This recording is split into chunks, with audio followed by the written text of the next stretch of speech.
Now, I'm in the studio getting ready for another workshop where our focus is going to be working with values. We'll be doing rowboats, and we'll be working with the value study first and then how to apply it into a painting with color.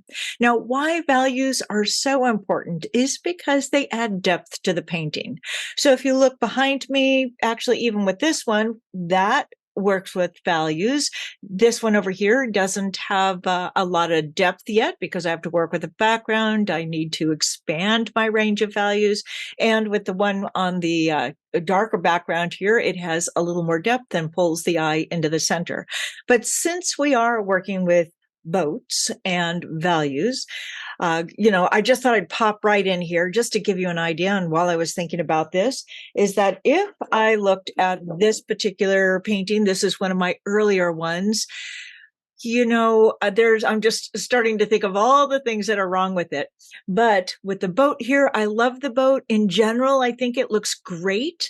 But a lot of times people will have light, medium, and dark, and they forget to put in those mid-range values. So now this, if I wanted to give it more shape, I would, like I started to on this side, I would expand that range, and that would give it more of that rounded hull shape. And over here too, there's lots of things I could do with this, but it's fascinating for me to see something that I've done a long time ago and how would I change it now. The other thing that happens, especially when you're just starting out, is that we don't know how far to go out.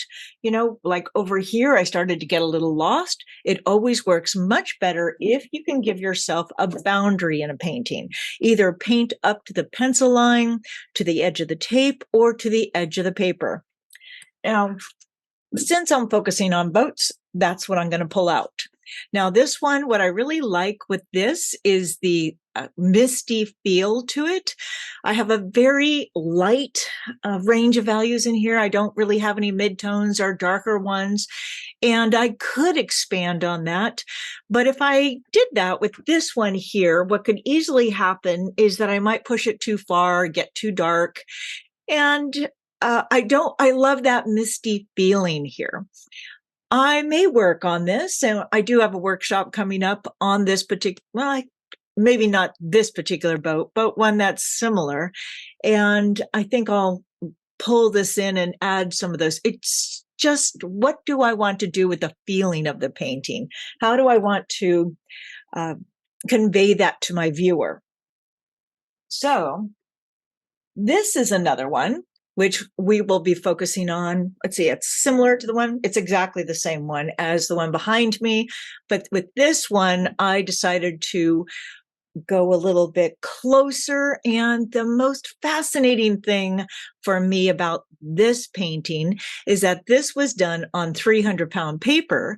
So that's fine. I love working with 300-pound paper, and it is more expensive.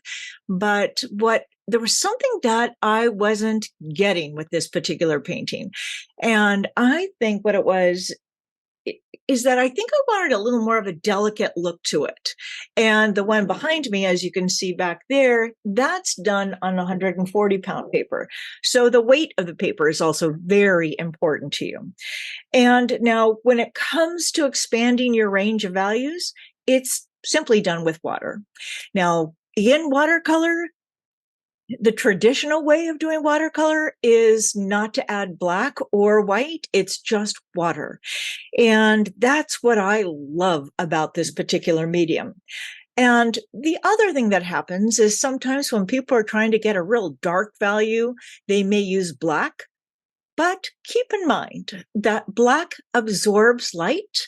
And if you have black on the surface, in watercolor, the light's not able to penetrate that pigment, and it doesn't really reflect off the surface of the paper. So you're not getting that jeweled look that you want.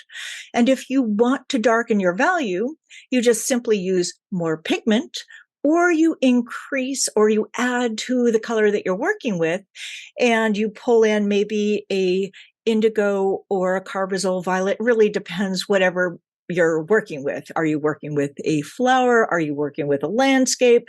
Do you want to pull in burnt umber, burnt sienna, or an indigo? And I think, let me show you just a little study here from my rowboats class. The wonderful thing about this one is that we have color, but I want people to understand how to add depth and get the effect that they're looking for. So I have all these projects here, and you can see with this one, it's just actually working with one color. So it's very flat, but this is a foundation. And if we want to get depth, we need to go darker. Now, what's wonderful about this lesson is that it also looks really beautiful on white.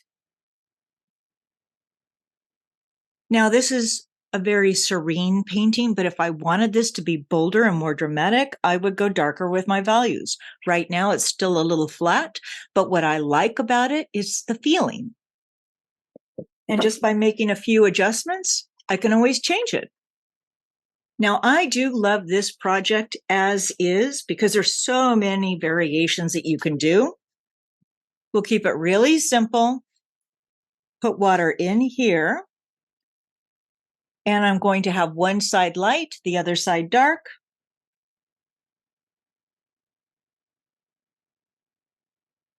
Let's get some color over here. And I'm going to work this in reverse.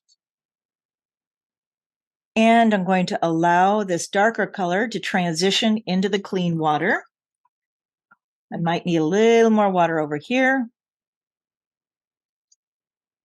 I'm not doing anything fancy. I just want to give you an idea. Even if I brought all that color down into this area. Let's do that. Why not? Let's get the water right there. Fill that in. We can be official and make a little strip, which I also have within the class.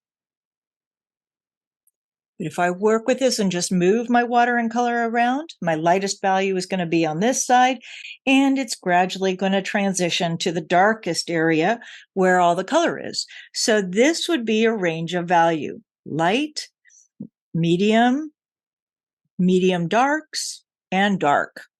And then we could always come in and get darker.